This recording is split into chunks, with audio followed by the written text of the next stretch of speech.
Hey guys, Scott here. Today I want to talk about tier lists. We all love them. Everyone likes making them and viewing them. It's just something that's kind of fun, but it's also helpful because it helps us kind of like get a good grip on how things are balanced, how many things are viable. It doesn't matter what the game is. We all generally enjoy tier lists. So I want to talk about them in Dead by Daylight today because I do think that the concept of tier lists is kind of like outdated, or rather it becomes very quickly outdated based on how the game changes, and it's hard to have like a consistently correct one because I mean it's all subjective to begin with for the most part. But I think there is a huge glaring flaw basically with everybody's tier lists, and it's basically the criteria that we base the lists off of. Usually when you see someone's tier list video or they post a tier list somewhere, it's based off of good players going against good players. Obviously, when we're talking about how good something can be, usually the killer, it needs to be when the killer is played to their fullest extent. If you just put an average nurse against a good team, nurse might seem absolutely terrible. So in that regard, yeah, it would make sense. You have to be assuming that everyone in the game is very good, and when played at their best, this is basically their maximum potential with that killer. I'm not going to rank survivors, obviously, because that doesn't make any sense. They're just skins. So this is basically all in the context of killers. But I think that this is not enough information. The main thing that actually determines all this stuff is not the skill level involved. I mean, it's to some extent it matters, but the most important factor in determining how strong the killer is going to be in that given match is the map that you're on. I would argue that is legitimately more important. Like, for example, I think it would be harder to beat a decent team on Bad and Preschool than it would be to beat a really good team on Forgotten Ruins, for example. That's what I'm talking about.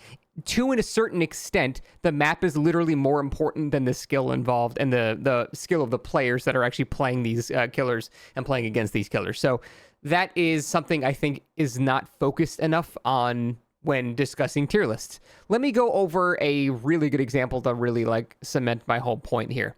Let's talk about Hillbilly. Hillbilly is commonly listed as one of the best killers in the game, either S or, top of A tier. He's typically right under Nurse and Blight. Some people will put like twins or something in between there. Like there might be like one or two killers that, depending on whose tier list you're looking at, they kind of change a tiny bit. But for the most part, at least not in the East. I know the East, they don't view Billy as well. Maybe they're onto something here. But in the West, we all pretty much view Billy as S tier or nearly S tier. I don't really think that's true. And it's not because the Billy got any worse. In fact, he's been buffed with overdrive and all that stuff. He's kind of actually like better than he used to be. So the issue here is it doesn't take into account the realistic scenario of what map you're going to be on. As I'm sure you guys know by now, there are boosted maps, and whether it's due to an intentional boosting of it or the whole theory that it's because it's only maps with or realms with a single map in it are just naturally more likely to occur, doesn't matter what the actual reason is. These are maps that you are more likely to get. And it's not even more likely, you're like twice as likely to get them. If you compare it to like the other percentages, it's straight up like more than double the percent chance to get these maps. So this is the realistic scenario of what you're actually going to be getting. And if you're playing Larry's with a Hillbilly, or you're playing Hawkins, or Nostromo with its terrible collision, or The Game, or Bad and Preschool, you realize that like 80% of the maps that are massively boosted and you're more likely to get are just not even good with Hillbilly at all. In fact, he's actively bad at them. Like, if I get Hillbilly on Larry's, I would rather be playing like any other killer in the game. Hillbilly on Larry's is borderline useless. He can go on the outskirts of the map, and that's his only form of traversal. Or Hawkins, it's just so congested, you can't do much. RPD, there's like barely anywhere to curve. It's very congested. You can't really use your ability for movement whatsoever. Like, these are the maps you're getting most of the time. Like, legitimately, half of your games will be one of these maps that he can't do much in. And if we actually have that scenario where it's so likely you're going to get a map that he's not good on, well, then he's not that good. Like, if you actually base it on realistic scenarios, like, it's a lot easier to talk about the stuff when you're, talking about a competitive setting, because in a competitive setting, you have predetermined maps for killers. You specifically select maps in which the killers can function. But realistically, for all of your games, you're getting maps in which the killer can't function, like, at all. So, realistically, all these tier lists that are not taking that into account are not accurate, really, anymore. Another really good ancient example is, like, the Huntress. The Huntress Huntress really never got weaker over time. The only thing she got nerfed on was like Iridescent Head, which was obviously busted. But she, other than that, base kit is stronger than she used to be, and yet she has dropped and dropped and dropped and dropped and dropped and dropped in tier. And it's not because she got worse, it's because the maps around the game got worse for her. And this is not something we could just ignore as like, oh, you just got a bad map.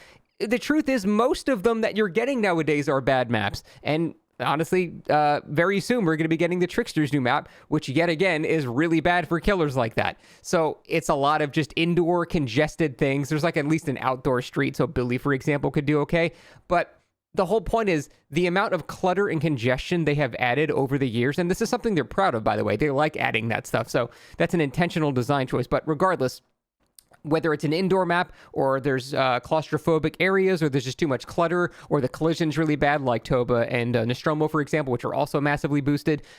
Whatever the reason, killers like Hillbilly are actually just not performing super well on them anymore. And if, again, I'll say this for the last time, if that is the majority of the maps that you are getting, then the killer isn't as good as you're saying that they are, because that means the majority of the time they're not performing very well. So I think tier lists need to be taken with map universality, it's not even a word, something like that, into account. That is the correct way to do tier lists. It's not just based off of people that know how to play the killer. It has to be based off of people that understand that the killer's strength vastly varies. I am drunk today. Massively varies when you're determining like what type of map you're going to be on. So I think going forward, when people are making tier lists, when I make tier lists, that is something that needs to be addressed. I would argue that what really needs to be addressed is boosting these maps that are just bad for like 80% of the killers in the game. That would be better than all of this. But at this point, it's been like half a year now. I've stopped expecting that this is going to be like, just a temporary thing. And this is just, it's just boosted for whatever reason, or it's because there's only, one map on that realm. I don't care the reason. I just assumed this was going to be like some type of temporary setback type thing that we're just not going to have to worry about. Just deal with it. Yeah, you're going to get some indoor maps for a while. But, once this is over, we'll be fine. But it seems like this is just how DBD is nowadays. So I truly think that means that DBD tier lists in general are now just completely outdated and don't matter anymore because of the maps that are being boosted. And that is sort of a shame because a lot of the time these things completely kill your drive to play killer. Like if you've ever played like, a top tier, even Nurse on Hawkins and Larry's is not that great, and Blight not that great, Billy not that great. Like all of the best killers become severely neutered, and this is why my favorite killer in the game is and always will be Wraith, because Wraith is not really affected by the map, doesn't really matter. He's just kind of chilling on all maps. So that's why I love Wraith, because he's such a low stress killer to play, because I'm always just like, this is fine. And by the way, this works in the reverse too, by the way. It's not just like lack of, line of sight and claustrophobic things, are just making killers like Hillbilly weaker. There's also like, big open maps like Blood Lodge, for example, that make killers like Ghostface, for example, weaker. You're not sneaking up on anybody on Blood Lodge, but those maps are so much rarer to get now that it's not really part of like the meta of what you have to be adjusting to. So overall, in a nutshell, I think tier lists for killers are outdated because they don't put enough importance on the maps that we're currently getting more commonly than others. And it's not even more commonly, it's like twice as likely. And there's such a pool where, like, if 6 out of the 8 of the boosted maps are bad, that means the majority of your maps are bad for these top tier killers. So they're actually just not as strong as they used to be. But that's just my take here. It's not an opinion or anything like that. Or it is just an opinion. It's not a fact. But that is going to be it. Thanks for watching. See you next time.